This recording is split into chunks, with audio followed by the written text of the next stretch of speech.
الحمدللہ وحدہ والصلاۃ والسلام علی من لا نبی بعدہ۔ مغیرہ بن شعبہ رضی اللہ تعالیٰ عنہ بیان کرتے ہیں کہ رسول اللہ صلی اللہ علیہ وسلم نے فرمایا، قال سمعت النبی صلی اللہ علیہ وسلم کہتے ہیں میں نے رسول اللہ صلی اللہ علیہ وسلم سے یہ بات سنی ہے کہ یقول آپ فرما رہے تھے ان کاذبا لیس ککاذب علی احد من کذب علی متعمدا فلیتبوأ مقعدہ من النار۔ رسول اللہ صلی اللہ علیہ وسلم کا فرمان صحیح البخاری میں کتاب الجنائز میں 1251 نمبر حدیث ہے۔ مغیرہ بن شعبہ رضی اللہ تعالیٰ عنہ بیان کرتے ہیں کہ رسول اللہ صلی اللہ علیہ وسلم نے فرمایا کہ تمہارے کسی ایک پر یہ جھوٹ گڑنا اتنا زیادہ سنگین نہیں ہے جتنا زیادہ سنگین میرے اوپر جھوٹ گڑنا ہے۔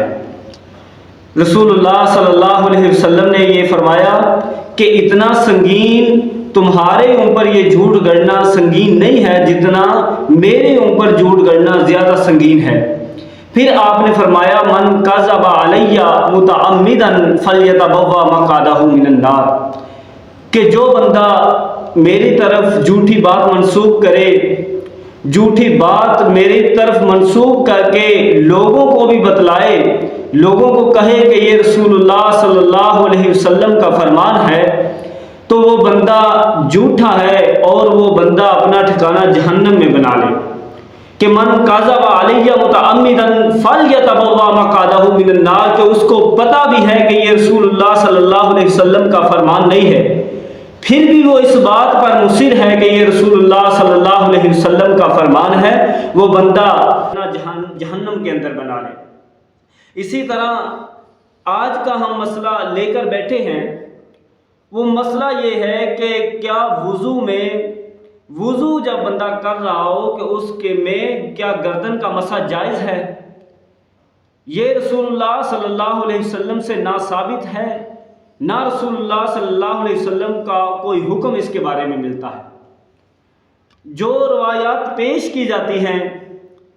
وہ عظیم الشان محدث ممدوح حافظ ابن الملکن رحمۃ اللہ علیہ اپنی کتاب البدر المنیر میں انہوں نے وہ حدیث ذکر کی ہیں۔ البدر المنیر جلد 2 ہے، صفحہ 223 ہے۔ کہتے ہیں کہ یہ عبداللہ بن عمر رضی اللہ تعالیٰ عنہ کا فرمان ہے۔ عبداللہ بن عمر رضی اللہ تعالیٰ عنہ جناب محمد الرسول اللہ صلی اللہ علیہ وسلم سے بیان کرتے ہیں کہ عن ابن عمر رضی اللہ عنہما ان النبی صلی اللہ علیہ وسلم من توضأ ومسح عنقه بقي الكل یوم القیامت، کہ جس نے گردن کا یہ الٹے ہاتھوں کے ساتھ گردن کا مسح کیا وضو میں، سر کے مسح کے بعد جو گردن کا مسح کرتے ہیں الٹے ہاتھوں سے،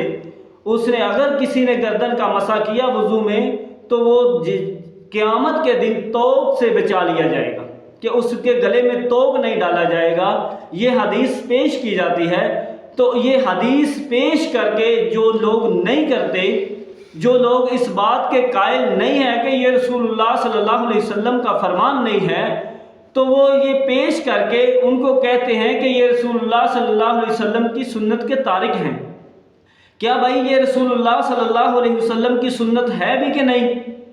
کہ تخریج احادیث میں اس روایت کو حافظ ابن الملکن رحمۃ اللہ علیہ نے اپنی کتاب البدر المنیر میں ذکر کیا ہے۔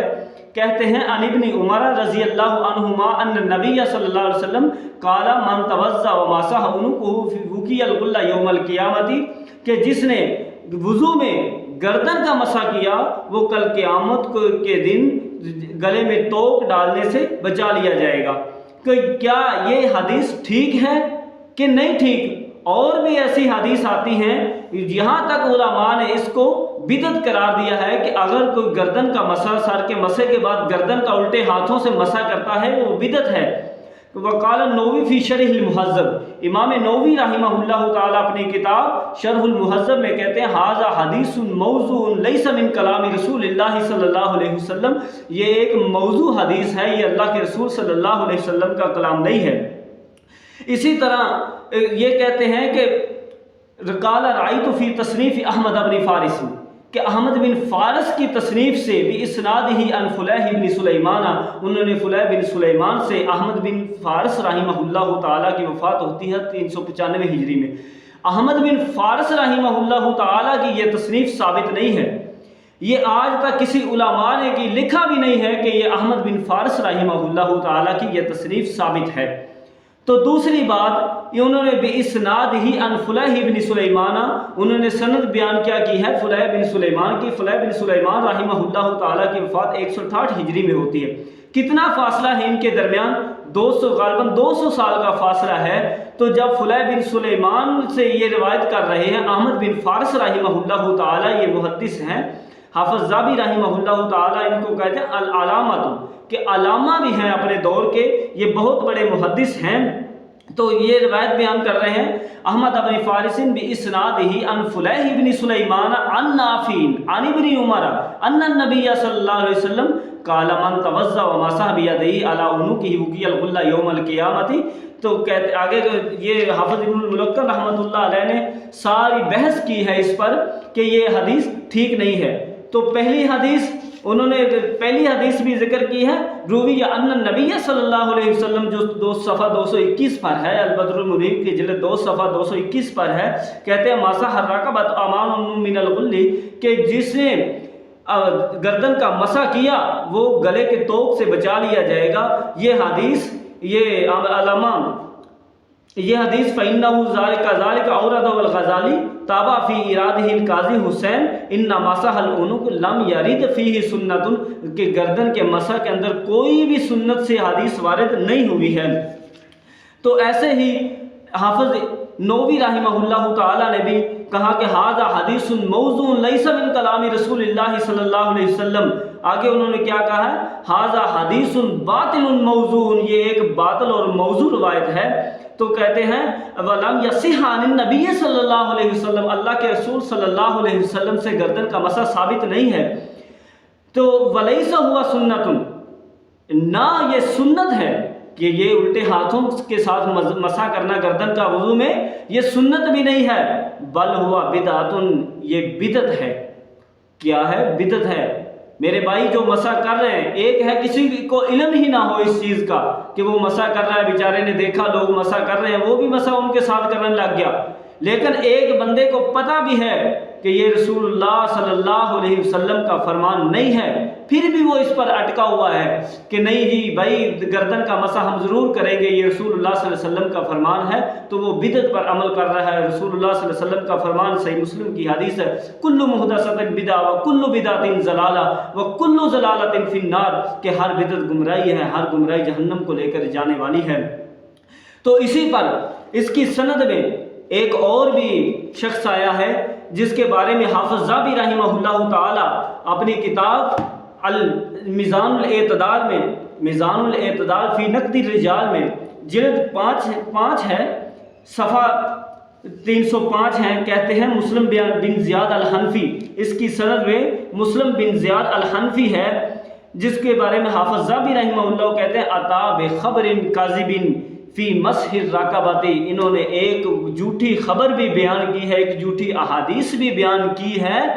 جو گردن کے مسح کے بارے میں ہے۔ اسی سند میں جو ابو عبید اپنی کتاب الطہور میں ذکر کیا ہے، اپنی کتاب طہور 373 نمبر احادیث ہے، اور 374 نمبر ہے، اور 367 نمبر ہے، 369 نمبر ہے، اس میں مسلم بن زیاد الحنفی ہے، جس کے بارے میں حافظ ذہبی رحمہ اللہ تعالی کہتے ہیں اتا بخبر کاذب فی مسح الرقبۃ، کہ انہوں نے ایک روایت بھی بیان کی ہے گردن کے مسح کرنے پر جو ایک جھوٹی روایت ہے۔ اسی پر ہم آخر میں آپ کو شیخ الاسلام امام ابن تیمیہ رحمہ اللہ تعالی الفتاوی الکبریٰ سے ان سے سوال کیا گیا، ان کا ایک فتویٰ بھی اس میں نقل ہے کہ کہتے ہیں شیخ الاسلام ابن تیمیہ رحمہ اللہ تعالی المتوفی 728 ہجری، ان سے سوال کیا گیا، مسئلہ نمبر 25 ہے، حل صح عن النبی صلی اللہ علیہ وسلم انہ مسح علی عنقہ او احد من الصحابہ رضی اللہ عنہم، کیا رسول اللہ صلی اللہ علیہ وسلم سے کسی صحیح حدیث سے یہ ثابت ہے کہ رسول اللہ صلی اللہ علیہ وسلم نے اپنی گردن کا مسح کیا ہے، یا آپ کے کسی صحابہ کرام میں سے کسی سے ثابت ہے؟ انہوں نے کہا لم یصح عن النبی صلی اللہ علیہ وسلم۔ جواب کیا دیا کہ یہ اللہ کے رسول صلی اللہ علیہ وسلم سے ثابت نہیں ہے۔ لم یصح عن النبی صلی اللہ علیہ وسلم انہ مسح علی عنقہ فی الوضوء، رسول اللہ صلی اللہ علیہ وسلم سے یہ ثابت نہیں ہے کہ آپ نے گردن کا مسح کیا ہو الٹے ہاتھوں سے ایسے۔ آگے فرماتے ہیں کہ بل ولا روی عنہ ذالک فی حدیث صحیح، اس کے بارے میں کوئی ایک بھی صحیح حدیث ثابت نہیں ہے، نہ روایت کی گئی ہے۔ بل الاحادیث الصحیحۃ التی فیہا صفت وضوء النبی صلی اللہ علیہ وسلم، جو رسول اللہ صلی اللہ علیہ وسلم سے وضو کا طریقہ بیان ہوا ہے، جو رسول اللہ صلی اللہ علیہ وسلم سے وضو کا طریقہ صحابہ کرام بیان کرتے ہیں، ان میں سے گردن کا مسح نہیں ہے۔ آگے کیا کہتا ہے؟ لم یکن یمسح علی عنقہ، نہ آپ نے یا نہ آپ کے صحابہ کرام نے گردن کا مسح کیا ہے۔ ولہذا لم یستحب ذالک جمہور العلماء، نہ جمہور العلماء نے اس کو مستحب کہا ہے، کا مالک و شافعی و احمد و فی ظاہری مذہبہا، نہ ان کے ظاہر مذہب کے مطابق یہ گردن کا مسح جائز نہیں ہے۔ آگے فرماتے ہیں ومن استحبہ، آگے کہتے ہیں ومن تارک مسح العنق فی وضوء صحیح باتفاق العلماء واللہ عالم، کہ جس نے گردن کا مسح نہ کیا، چھوڑ دیا، تو وضوء اس کا صحیح وضو صحیح ہے۔ کہتے ہیں اتفاق العلماء، علماء محدثین کا اس پر اتفاق ہے کہ وہ اس نے جو گردن کا مسح نہیں کیا اس کا وضو بھی ٹھیک ہے۔ تو جو بھائی گردن کا مسح کر رہے ہیں یا کرتے ہیں، وہ خود تو کر رہے ہیں لیکن دوسروں کو بھی کہہ رہے ہیں کہ بھائی گردن کا مسح رسول اللہ صلی اللہ علیہ وسلم سے ثابت ہے، کہ ہم جب ان کی مسجدوں میں جاتے ہیں، کبھی کبھار ہو جاتا ہے ایسا، ہم ان کی مسجدوں میں نماز پڑھنے کے لیے جاتے ہیں تو وہ کیا کہ گور رہے ہوتے ہیں ہمیں کہ ہم گردن کا مسح نہیں کر رہے۔ بھائی گردن کا مسح رسول اللہ صلی اللہ علیہ وسلم سے ثابت نہیں ہے۔ تو اللہ تعالیٰ جو سنیا سنایا حق پر چلنے کی توفیق عطا فرمائے، جو سنیا سنایا اس پر عمل کرنے کی توفیق عطا فرمائے۔ واللہ اعلم بالصواب۔